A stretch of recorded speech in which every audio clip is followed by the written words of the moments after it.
hope for a sick friend. Once upon a time, in a small town nestled between the hills, there lived two young girls, Sue and Johnsy.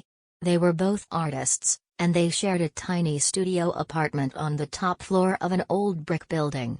One day, Johnsy fell ill with pneumonia, and she became convinced that she would die when the last leaf fell from the ivy vine outside their window. As the days passed, the leaves began to fall one by one, and Johnsy grew weaker and weaker. Sue, worried about her friend's declining health, asked an old artist friend, Behrman, to paint a mural on the brick wall opposite their window. Behrman was a curmudgeonly old man who had always dreamed of painting a masterpiece, and he agreed to help. As Behrman worked on the mural, the weather grew colder, and the wind whipped through the streets.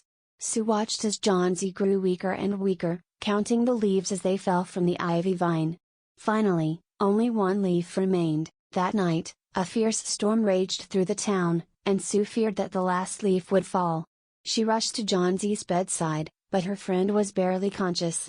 In the morning, the storm had passed, and Sue looked out the window to see the ivy vine still clinging to the wall, with the last leaf still in place.